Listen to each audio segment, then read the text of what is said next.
Hey everybody, welcome to the Addiction Unlimited podcast, where you get to learn everything you want to know about addiction and recovery. I'm your host, Angela Pugh, co-founder of Kansas City Recovery, life coach, and recovering alcoholic. To learn more about me, you can listen to episode 0 on your podcast app or find us on the web at addictionunlimited.com. Hi, everybody. Welcome to the Addiction Unlimited podcast. Angela Pugh here. I'm recording in Tampa, Florida, with someone that I found on Instagram. She's so awesome. Her Instagram is awesome. And I'll tell you why she fascinated me here in a minute, but I DM'd her and asked her if she would be on the show, and she is here. So let's take a second to welcome Lara Frazier to the pod. Hi. Hi, Lara. Thank you. I'm so happy to be here. Yeah, thank you for doing this with me. Of course. I'm so excited to finally get to meet you in real life. I know. too. I can't believe we're in person together. IRL. This is insane. IRL. I've never done a podcast like live with another person in front of me. I feel really young when you text me and you said IRL. I was like, oh, look at me. I know what that means. You are very young. I'm 46. I'm still hip. You are very hip. Okay. So I saw on your Instagram, you had posted something, and you'll have to like correct me because obviously I'm not going to say it exactly right. But you had posted something that said, I stopped going to AA and I'm still sober, or here I am 2 years later, I'm still sober, something like that. And I so love that because most of my listeners know I am a 12-stepper. I'm an AA person inside and out. I love it. It saved my life. But I'm also a huge supporter of any other way that anybody wants to do it. So part of my mission with the podcast is to kind of open up what the 12 steps are and what it means to be a part of that community and make it seem less weird, because it does have a weird reputation and people think it's mystical or something. It really is not, but it is helpful. So to shed some light on that, but also to shed light on there are all other kinds of ways to get sober and live a sober lifestyle. And I love that so many younger people are making that choice now. And I just think it's incredible. And I want everybody to know. So that's why Lara is with us today. So tell us a little bit about your journey and how you made the decision to get sober and what you did. Yeah.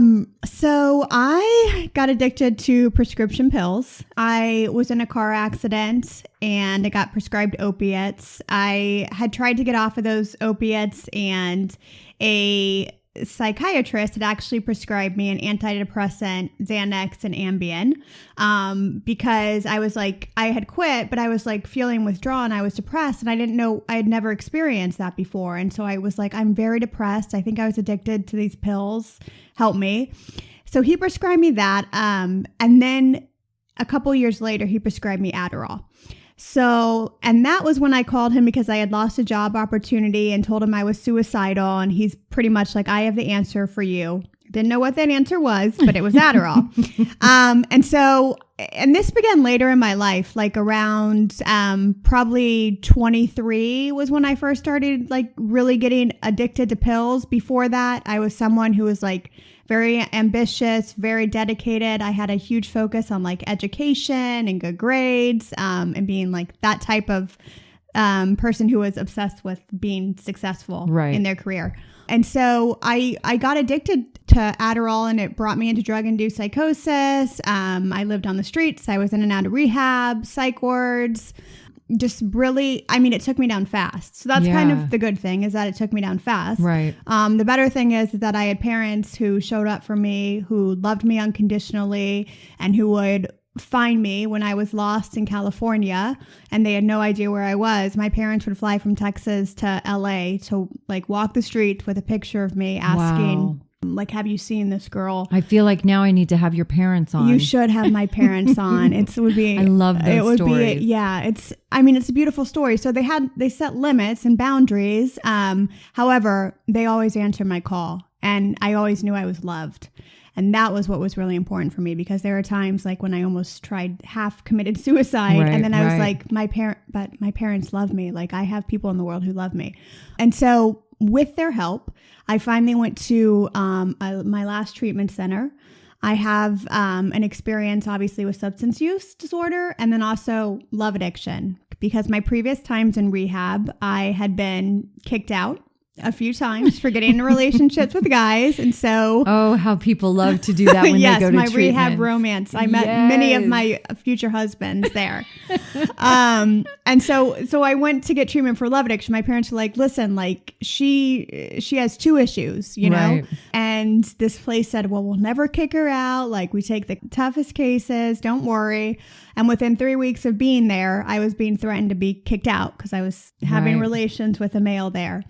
Luckily, I stuck through it. I learned, obviously, like much more about my love addiction, which I think was preventing me from getting sober. Sure. I had the medical director tell me, like, you're never going to get sober unless you deal with your issues with men. And other people had said that, but I don't know why, but his history was sex addiction. And so coming from someone who kind of had like a similar experience as me and he meant it compassionately and he showed me empathy. And so I listened to that. And so when I got out of treatment, I went to a all-female sober living. I lived there for a year, which was actually like truly one of the reasons I believe I'm in long-term recovery Without today. a doubt. Yeah. That's so good that you stayed a year too. Yeah, I did. Yeah. I was good. a house manager. Aww. And I got like little awards for being a good good resident.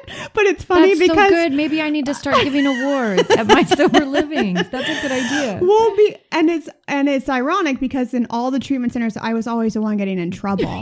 So it's like, what the heck happened? I don't know. Obviously a miracle happened. Okay, wait. How long ago was this? This was in 2014, the beginning of 2014. Okay, so it's been a minute, but I knew for sure it had to be more recent because you're talking about love addiction. Yeah. And those weren't, like, even in the beginning of my sobriety, like that's not something that was talked about that much. Yeah. Even sex addiction, not so much. Certainly not as openly as it is now. Well, and I love that. And I love that. But I love that you recognized that was an issue. Well, it took me a bit of time. I didn't necessarily recognize. I knew it was like there's something going on with me and men, but I didn't want to fix it. Like I still wanted, like if I couldn't get high off my drugs, then I wanted to find a new way to get high. I didn't want to be like in pain and be okay. See, and a lot of people don't realize that liking somebody, like that infatuation or puppy love, as people call it, like there's a whole chemical thing that happens inside of you when you're engaged in that. It did. And it is a euphoria. I mean, I think everybody recognizes that, but they don't realize that there's biological part to that too. There is. And of course, as addicted people, we will misuse that as much as anything else. I definitely misused it a lot. And even what I realized, however, though, is like, even before I started using substances, I had an addiction to like success, being like, you know, getting good grades or like performing well or being the best student in the class or whatever. Right. But also within treatment, I did a relationship history. And so I had to like list out every relationship I was in since my first one. And what I saw was relationship to relationship to relationship with very little time in between. So I didn't necessarily ever notice that until it was like laid out on paper. Right. And then when I was being treated for it, I finally started to learn more about what it was. I became interested in learning about, I started like reading all the books they were suggesting. I was obviously going to Sex and Love Addicts Anonymous for a little bit of time. Right. And then like obviously just getting treatment for it and realizing like all these underlying issues I had that I never thought I had before. And I even went to a sex and love addiction therapist while I was in sober living. So besides the medical director saying what he said about not being able to get sober unless I dealt with my relationship issues with guys, my psychiatrist also told me the best way to measure a woman's health is to look at her relationships with other females. And at that time, I didn't have any relationships with other females. I had really pushed them all away. And I noticed that while I was like in treatment and in and out of sober livings and such, I was always hanging out with guys. And so I had to look at that. And so I had to start developing relationships with other females. And so that was why the female sober living home was really important for me.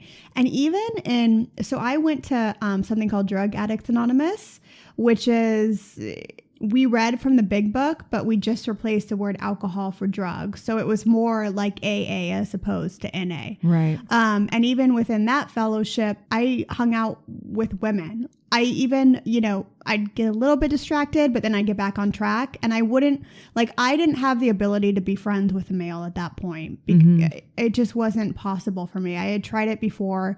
I set boundaries. I stopped answering calls from all these ex-boyfriends that I met in rehab, which was really the first time I'd ever done that. Because usually they'd be like something I could fall back on for attention or to make me feel better about myself. So I'm not suggesting that's the answer for everyone, but it definitely helped me. Right. My experience in recovery is that, so I joined that fellowship, DAA. I worked the steps very quickly. I was very grateful for that group, for my sponsor, for what it did for me. I definitely felt that that was something that I needed. I don't believe that's what everyone needs, but at that time it was what I needed, and I couldn't have imagined a different path or a better path.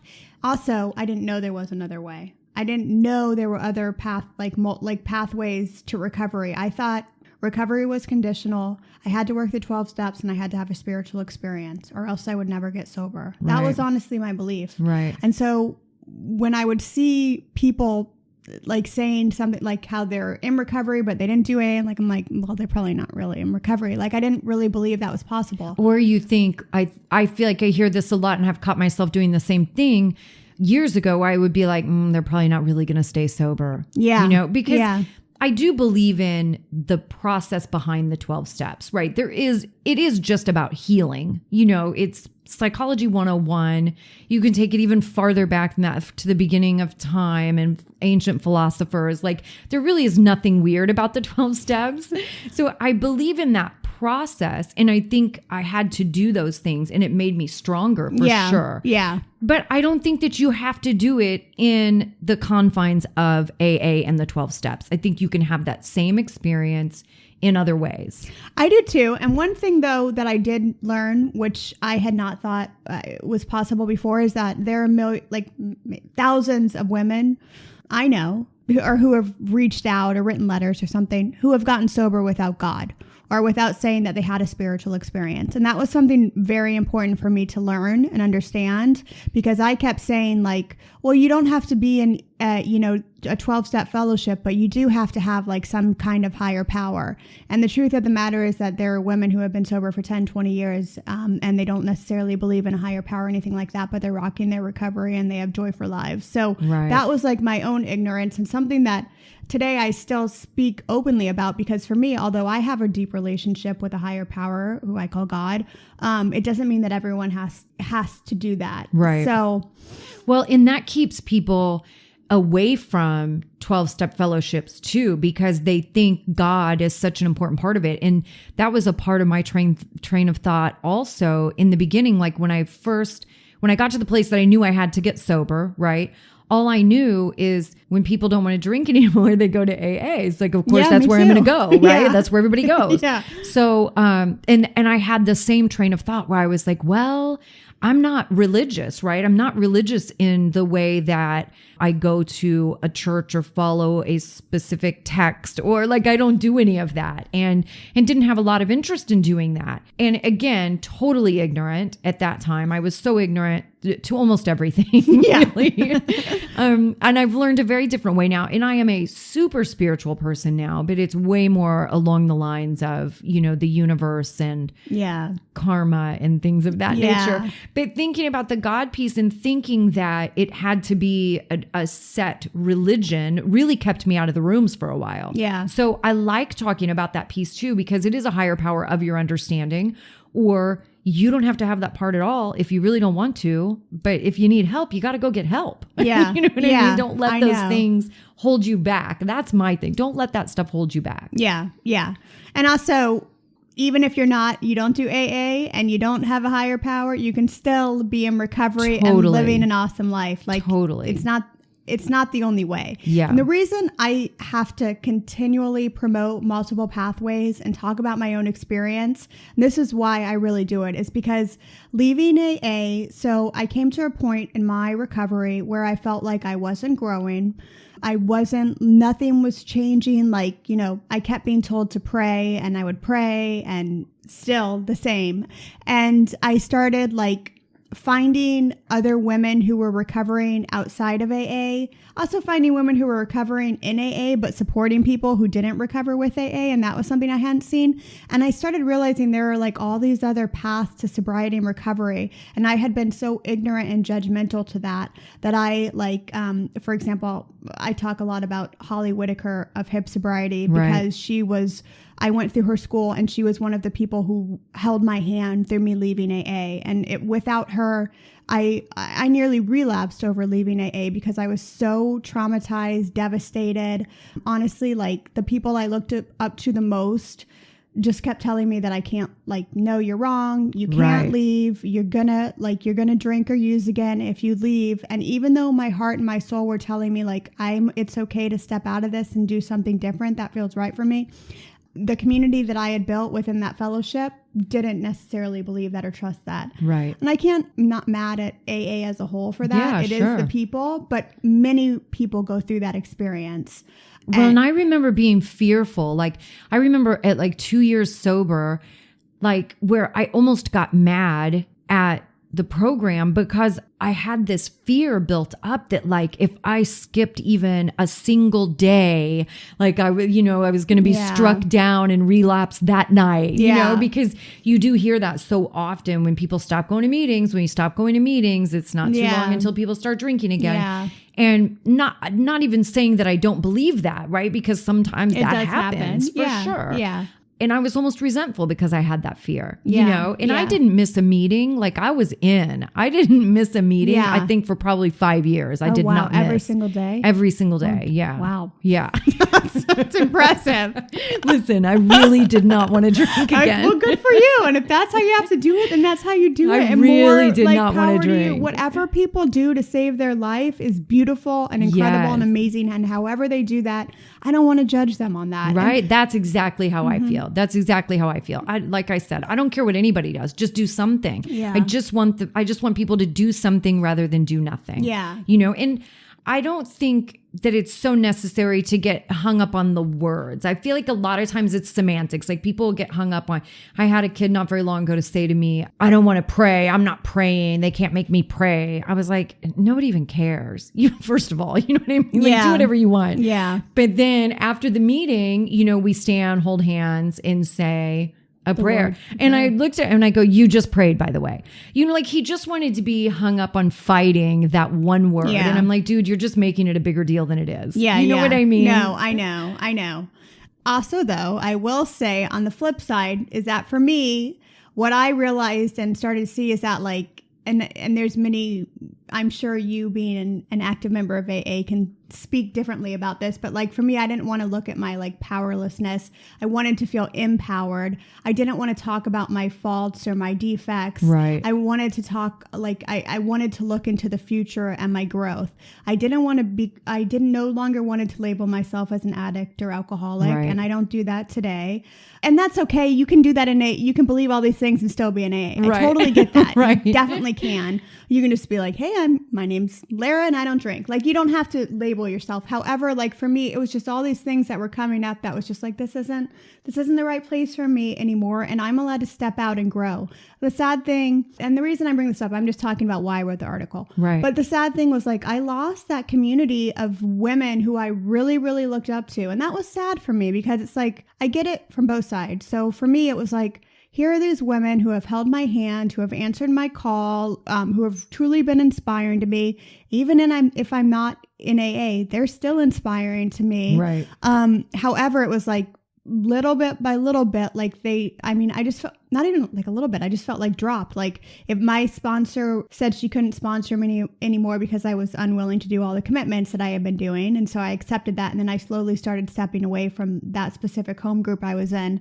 But like all those women who I had spent like all these weekends with, I didn't hear from them. Like, right. And so that was hard. And then even friends who I had met in sober living, some of them, like they kind of had to distance themselves. And I also think though, had I been an active member at a time when I had a friend who was leaving, for me, I might have had to distance myself to protect myself to be for myself to be healthy. So I totally understand it. But now looking back on it, like the women who, are in AA or NA, who were in my sober living, or who my friends were in Dallas that stuck by my side and didn't judge me and hung out with me, like now those women are like truly, truly very, very special to me because they supported me and they didn't judge me. Right. And I needed to not be judged. I needed to be accepted for where I was at and to be loved for where I was at and to know that, like, listen, I've been sober almost, I don't know how long that was, like maybe 2.5 years. Like, I feel like I can trust myself. Like, I feel like I can listen to my own guidance, and I just wanted to be supported. I think that's a huge piece. That's so important because I do have to have some level of willingness to really be honest with myself, right? Like, obviously, I don't go to the number of meetings today that I went to my first 5 years, right? Like, I mean, that would be some sort of miracle if I was still going every day. Yeah. But I still go. I love it there. It's my safe place. I do not think that if I don't go for, a month or something that I'm going to relapse. But I definitely hold myself to a higher standard too, that I can't rationalize and justify negative behaviors or old behaviors, as we call them, right? Like anything. It's a couple of things. Anything I was doing in my 20s, which was my main drinking days. I'm in my 40s now. Anything I was doing in my 20s, I don't really have any business doing those things in my 40s. Yeah. But things that I was doing and behaviors that I exhibited and how I made decisions as a drinking person, I certainly don't want to carry those behaviors into my sobriety. Yeah. Right? So I have to be painfully honest with myself and who I am and how I'm being. And I have to really hold myself accountable above and beyond anything else, and I think that's where some people struggle too, is that rationalization or justification kicks in, and you can rationalize almost any bad behavior, so I just have to make sure I'm not doing that. No, definitely. And also another thing is that what I learned, my foundation in AA, there's so much, obviously, I do so much of that today. Like, Absolutely. I pray, I meditate, I do hold myself accountable, I take inventory, I make amends when I'm wrong. Right. I am of service. You do not have to be an active member of AA to be of service. I don't know how many times I need to say that, because that's like all the comments I got was like, she stole her sobriety, she got it from AA and then she left it and she's not there for that person in the room. What people don't realize is there are people outside of the room who need to recover too. Yeah. And I can be there for that person because I have that experience. And so, I mean, like I started my blog because not only does writing help me, but it also helps other people. And like, I remember how many women told their truth before I told mine. And it was like, wow, like that inspired me so much to hear women telling the truth about things. And that's what I want to do. I just want to be able to tell like my truth, and I want to be able to be helpful to another person. Right. That's like the one like the multiple comments on my piece that really got me frustrated, because just because I'm not in AA any longer doesn't mean I'm not helping people.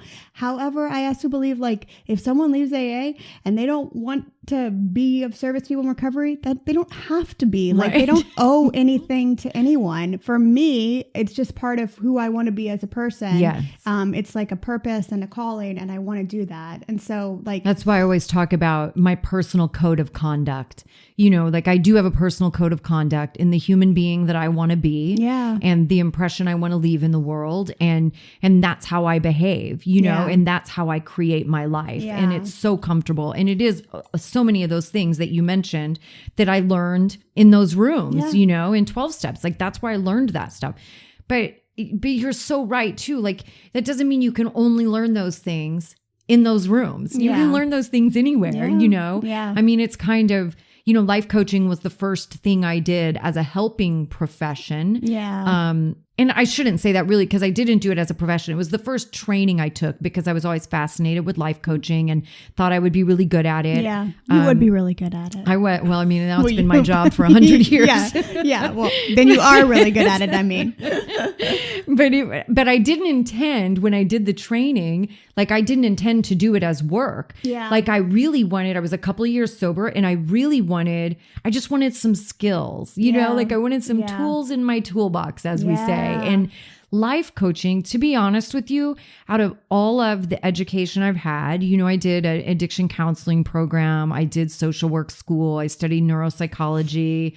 Like I love being a student, and I want to know everything. Yeah. So everything fascinates me. I spent endless hours researching and reading and writing. I just love all that stuff. But out of all of the formal education that I get to pay student loans for the rest of my life, out of all of that stuff, the greatest tools that I have, the most effective tools I have are life coaching tools. That's awesome. And I feel like that is the core of kind of what the 12 steps are. Now, that's very much my perspective. Yeah. That doesn't mean that anybody else has to feel that way. But I do really feel like it is a pretty basic program for living to just be a healthy, happy person. Yeah. And anybody could live by those principles. Yeah. And it doesn't matter if you're going to the fellowship or not. Yeah. You can still live by those principles. Exactly. I work with plenty of people in my coaching practice that's all I coach is exactly that lifestyle. Yeah.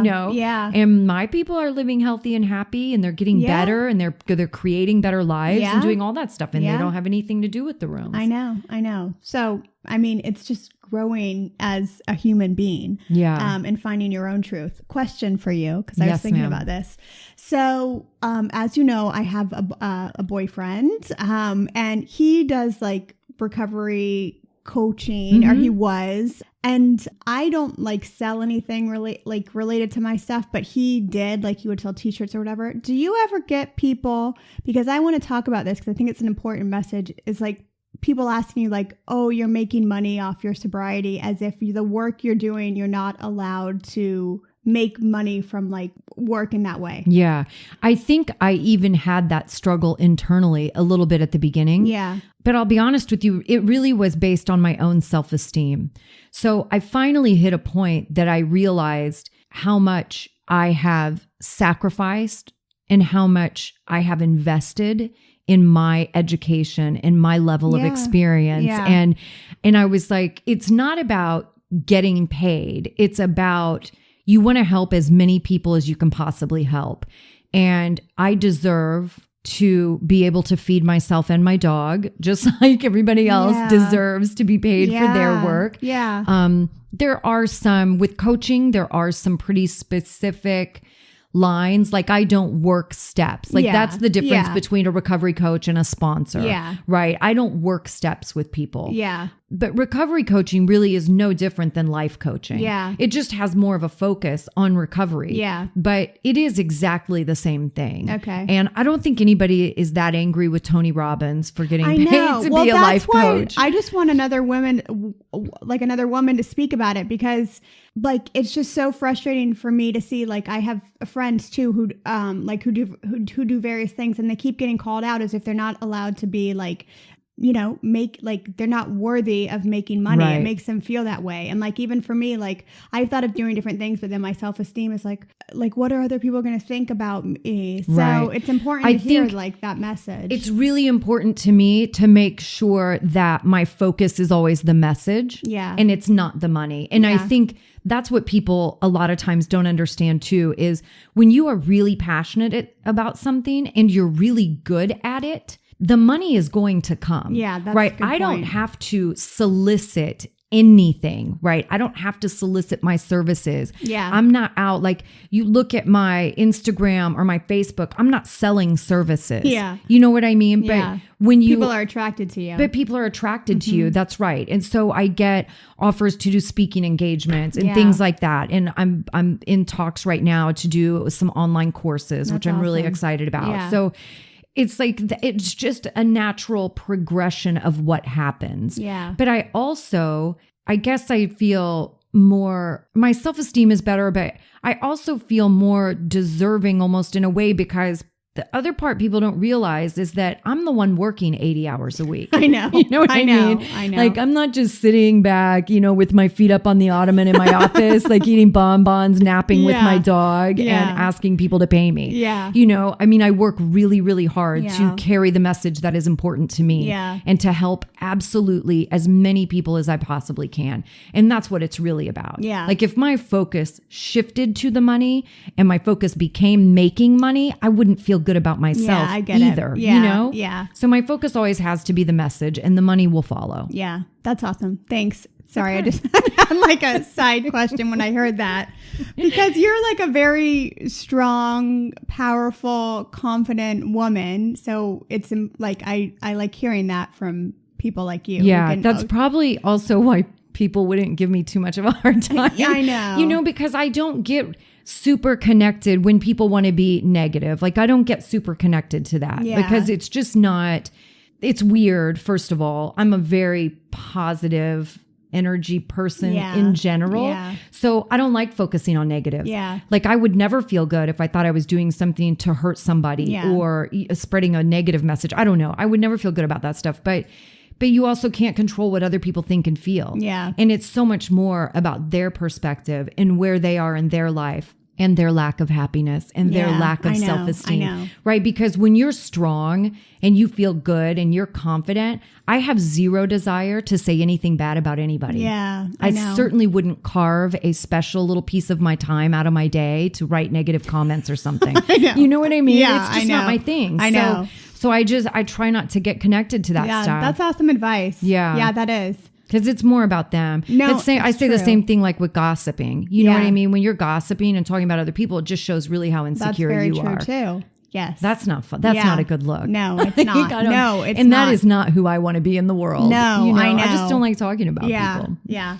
Well, I appreciate you talking about that because as I've grown in my recovery and as a human being in general, like I've become less connected to like obviously negativity or negative comments. But like this last essay that I wrote, it was read by a lot of people. And so and for some reason, it went somewhat viral like a couple weeks ago.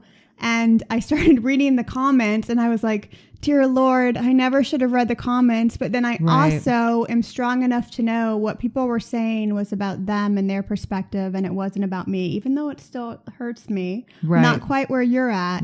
But it's important to know that like what other people comment or think is about them, not usually you. I think the thing that, because it still, I mean, it hurts. Like I don't think anybody in the world is going to be comfortable thinking there are people out there with negative thoughts about you. Yeah. But the truth is, that's just it. You know, like I remember my sponsor saying to me really early on one time, he goes, do you think that everybody's thrilled every time you open your mouth? I was like, good point. Yeah. It's a good way to look at it. Like obviously I'm not going to be everybody's favorite. I'm not everybody's cup of tea. Yeah. You know, and that's okay too. Like everybody doesn't have to love me. It's still, of course, it stings, you know, but I think what it is to me is more that people actually take the time to say something mean or hurtful, because there's a huge difference between being constructive. You know, if somebody wrote a comment on my podcast or something that was about, I don't know, maybe it sounds like crap. You know, I always have weird background stuff because I'm always recording in different places.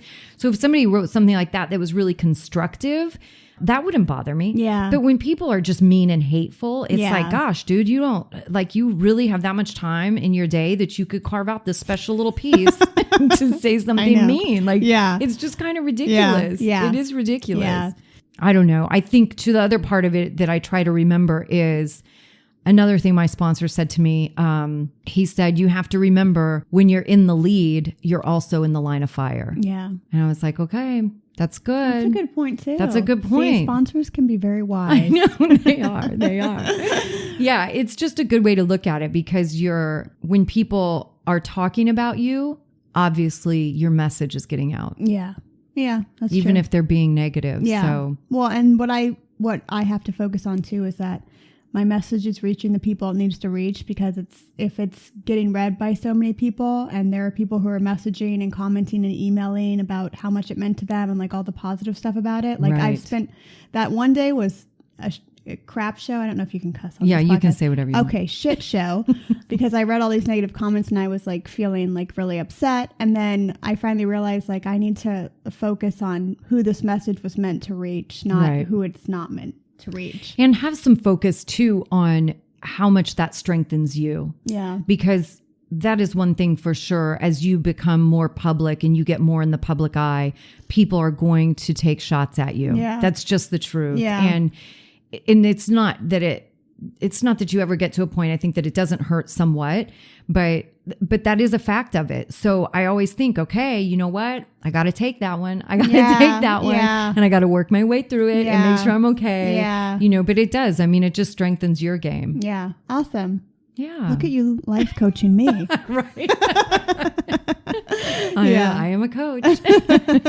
Okay. So tell me about, talk to us a little bit about the love addiction piece. Okay. And what does recovery from love addiction look like? And how do you practice it to be healthier in relationships now? Yeah. So now I don't say I'm a love addict or anything. I say that I had a love addiction issue. I mean, what I've learned from just reading other people's work, not my own, is that love isn't a bad thing. What is the obsession or the need to use someone else to feel powerful or to be so selfish that you use another person just to feel better about yourself. What helped me, honestly, obviously going to treatment for it, not getting in a relationship for a year.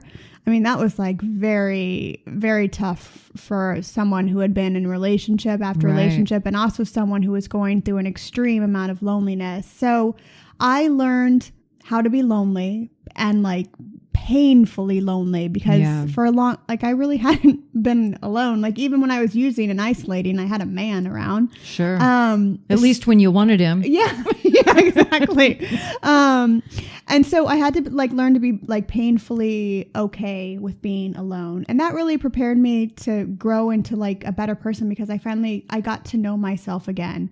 I'd been covering up who I was with drugs and alcohol and men for a long time. It allowed me to really reevaluate who I was and who I wanted to be. And I think I've always had a strong moral compass, always. My parents also modeled that to me.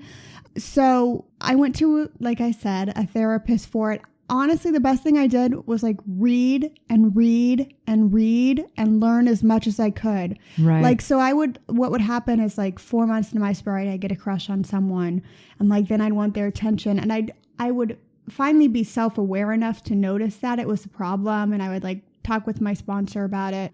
But I would then go back into my books and what's going on here? And those would help me. They would words help me. And so I'm the same way. And then practicing not acting out on my desires was helpful. Noticing why I was doing the things I was doing and the reason behind it. I obviously think the work I did in the 12, with the 12 steps helped too. But I did get into a relationship with someone when I was about almost a year. It's all right, my year's up. I can go on a date. No. And that was a fine relationship. It was probably one of the healthier relationships I'd been in the last 5 years. But we weren't meant to be together. And then when we broke up, or actually, you might hear Peaches breaking in right now. But when he broke up with me, I didn't go try to find someone else, which is what my normal pattern would have been, was to okay, this guy broke my heart. I need another person to fill it. And so I just sat with that sadness, and I expressed gratitude for I wrote the day he broke up with me. I mean, I was doing gratitude practice pretty religiously before. I haven't been doing it as much anymore. One of my favorite things. But I did. And I wrote out all these things that I was grateful for. And so I kept focusing every day on the gratitude of my life. And so much went away by being able to change my perspective. Totally. And then I met Austin a year later. And I felt I fell in love with him, and Austin's my best friend, and I'm totally okay with doing things alone, and he's totally okay with doing things alone. We're both very independent, and I'm not enmeshed like I used to be. Right. I'm not jealous. I don't worry about what he's doing. I have my own life. Of course we'll get in arguments. Usually it's financial stuff over anything, but we don't really fight that much. He's my best friend.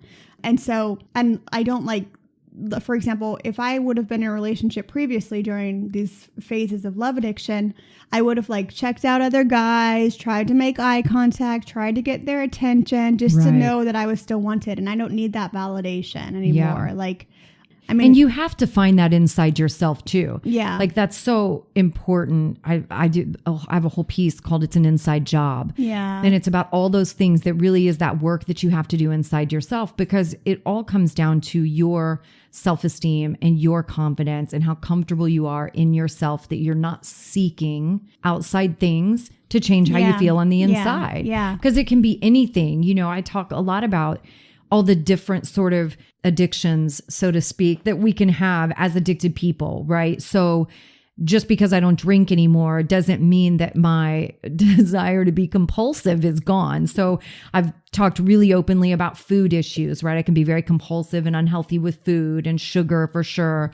Boys was a long time ago for me, but I definitely had that thing and was super insecure and really was a terrible girlfriend to even have. But of course, then I picked the absolute worst people to date too, right? Because I didn't feel good about myself. Yeah. So yeah, it's just interesting. You still have all these compulsions, and I love talking about the relationship part being one of those things, because we don't really talk about it enough. Yeah. And it's such a real piece. And it's also such a real part of taking people back out, you know, they go back out drinking or using drugs over heartbreak. Yeah. That happened to me a lot. It did. Okay. Mm-hmm. Okay. Yeah. Yeah. Well, I mean, I had not been sober for that long, but still I would be sober for a little bit of time and get in a relationship, and then they would hurt me and I would use. Right. I didn't know how Yeah. to And deal we with that say, pain. you know, in 12 steps, we say, what are the things people relapse over most often? And it's romances and finances. Yeah. Because those things are really, really stressful. Yeah. And I think at the core of misusing any substance, or certainly abusing and being addicted to any substance, the core of it is that we're trying to change our feelings, right? The core of all of it is that I don't cope with feelings well. Yeah. So those are two things, finances and romances, that come with so much weight and so much emotion and so much insecurity and fear, Yeah. right? We're just not going to deal with that stuff well. Yeah. I love it when people actually have the fortitude to not date in their first year. You know, I kind of welcomed that, but it is an ongoing struggle. Like in my sober livings, you know, I have men's sober livings. Like they're always talking about girls. Yeah. And I'm like, you guys have to be careful. Just be mindful. Yeah, I because know. we don't make those choices really well anyway. Yeah. Especially newly sober. Yeah. So you just have to be careful about that stuff, because it does put you at risk. Yeah. Well, and I also remember people telling me you can't get in a relationship for a year. And I was like, F that. I'm not listening to you. And Yeah, I welcomed it. I was like, thank God, because I don't do that well anyway. Not me. I was like, no way is that happening. I'm like, all right, I'll give it like, okay, a month. Like, A month should be good. but I think finally when I saw what was happening when I was in relationships, then I was like, okay, I'm going to do this, commit to this year thing for myself. I don't think the thing though is that everyone is at different points in their own misuse, abuse, like addiction. So there are some people who come in and we're not at the point where I was, where like I was heavily addicted, homeless, psychosis, like pretty bad. Yeah. And there are other people who are just like, they just go to AA because they don't like the way alcohol makes them feel. So it's like to have a rule for them, like you can't, and they didn't have issues with men, you can't date for a year. It might be a silly rule. So it's just like, it depends on where someone is on the spectrum within their own. That's a good point. I think it goes back to like we were talking about a little while ago, where you really have to be able to hold yourself accountable and be honest with yourself about where you are. Yeah. Because I had to do that. There were certain things in 12 steps that are kind of no-nos that I did, right? Like I had a male sponsor, which you're not really supposed to do. And he was my sponsor many, many years. He's still my favorite person in the world. I also, you know, I was a bartender my whole adult life. And when I got sober, I had never done anything else. So I continued bartending into my sobriety many years. Yeah, that's now tough. Listen, I don't tell anybody else to do that. Right? It just didn't bother me. I was okay with it. So it's just a different, it is. Everybody kind of is in their own space on that spectrum. But I will say this, if any of those decisions I made, like bartending, if it would have bothered me, I would have given it up immediately. Yeah. Because I was not messing around with my sobriety. Yeah. You know, it just was something that just didn't bother me. Yeah. Yeah. Okay, Lara, tell everybody where they can find you now. You can find me first via Instagram, which is Silly Lara. And then I also have my blog, larafrazier.com. I love that. I'm going to be probably binge reading your blog now. Go ahead. Won't take that long because I don't have a ton up there. And she said you guys might have heard Peaches. Peaches is the pet pig. So yeah. I'll post some pictures of Peaches too because she's gorgeous. Yeah, Peaches is, for any other reason, if you don't want to follow me at Silly Lara, I do post pictures of Peaches. So it's worth it for that. So good. Yeah, that's where I originally saw her too. I love that. Yeah. Okay, Lara, thank you so much for doing this with me. Thank you for coming all the way to Florida to do this. Yes, it was so good to meet you. Yeah, so good to meet you too. I know. Look at you all hip. Thank you. Maybe we'll do a follow-up eventually. Awesome. I would love that. Thanks. You've reached the end of another great episode of the Addiction Unlimited podcast. Candid and honest conversation about addiction and recovery. Be sure to visit us at addictionunlimited.com to join the conversation and access show notes and links to everything we talked about. Love this episode? Please take 30 seconds to subscribe, rate, and review on iTunes to help us improve and give you the information you want. Thanks for listening. See you next week.